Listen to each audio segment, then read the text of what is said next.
Resumen de la vida de Stephen Hawking. El 8 de enero de 1942, día en que se cumplieron 300 años de la muerte de Galileo, nació Stephen Hawking en la ciudad de Oxford.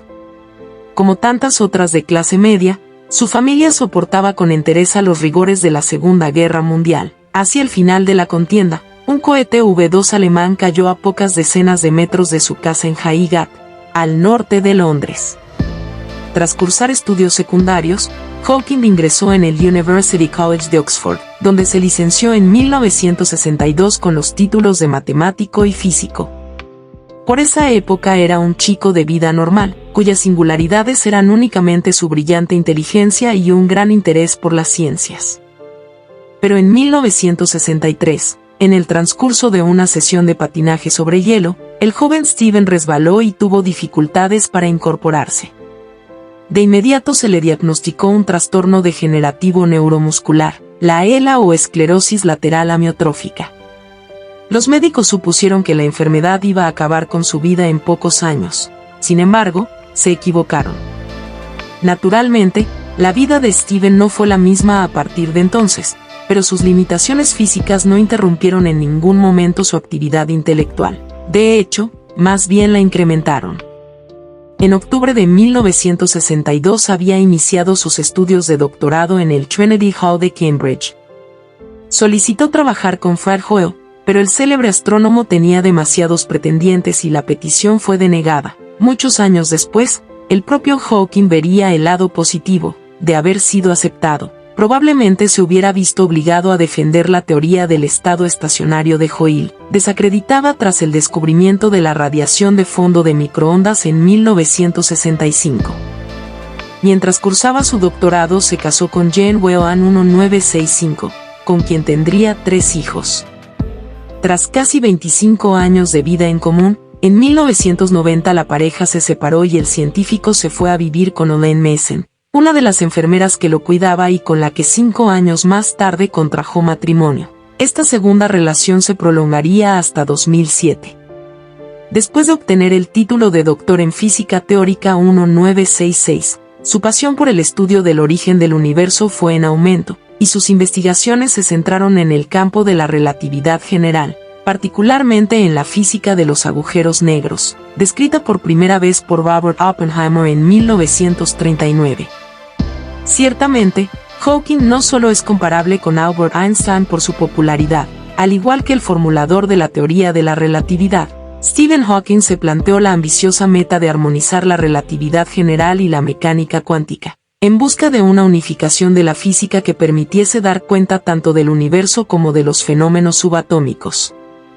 En 1971 sugirió la formación, a continuación del Big Bang, de numerosos objetos denominados mini agujeros negros, que contendrían alrededor de 1.000 millones de toneladas métricas de masa, pero ocuparían solo el espacio de un protón, circunstancia que originaría enormes campos gravitatorios, regidos por las leyes de la relatividad.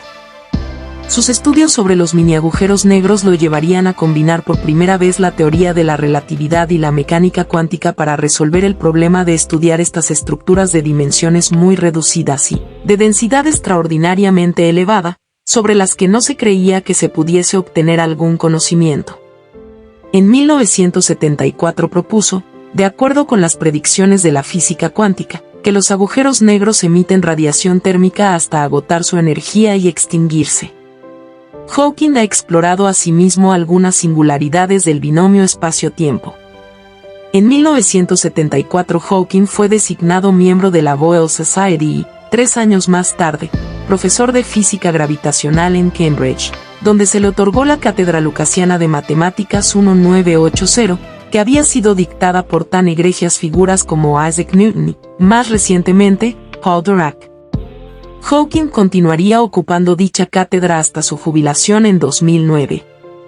Pero a medida que los logros intelectuales y los reconocimientos se iban sucediendo en su vida, recibió innumerables premios y doctorados honoris causa, también avanzaba el proceso degenerativo de su enfermedad. Primero la inmovilidad de sus extremidades lo llevó a depender de una silla de ruedas. Después la parálisis se extendió a casi todo su cuerpo, En 1985 contrajo una neumonía que obligó a los médicos a practicarle una traqueotomía, tras lo cual perdió completamente el habla. A partir de entonces solo pudo comunicarse mediante un sintetizador conectado a su silla, pero ni siquiera eso lo desmoralizó. Escribió otros 7 libros y siguió publicando artículos e impartiendo conferencias.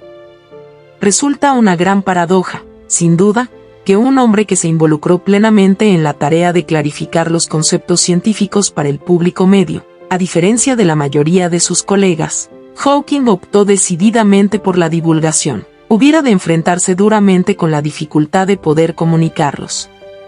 No obstante, gracias a su empeño y tenacidad, no dejó de salvar los escollos que se derivaban de sus discapacidades físicas. En 1989, en ocasión de su visita a España para recibir el Premio Príncipe de Asturias, Stephen Hawking subrayó la importancia de que los ciudadanos de a pie posean las nociones científicas suficientes para participar en los debates que abren los nuevos avances científicos y tecnológicos, evitando que todo quede en manos de los expertos. Ese es el mensaje que se descubre en algunos de sus libros más famosos, como Historia del Tiempo, del Big Bang a los agujeros negros 1988, que ha sido traducido a 37 idiomas y del que en pocos años se vendieron más de 20 millones de ejemplares. En su propósito de hacer llegar el libro a un público amplio, Stephen Hawking renuncia a las fórmulas y a las exposiciones para especialistas, pero no abandona el tratamiento riguroso de la cuestión. Procede primero a una amplia exposición de las ideas cosmológicas actuales, el Big Bang y la expansión del universo, así como de los principales hallazgos de la física de las partículas, que explican a nivel subatómico cómo es la materia y las fuerzas que la gobiernan.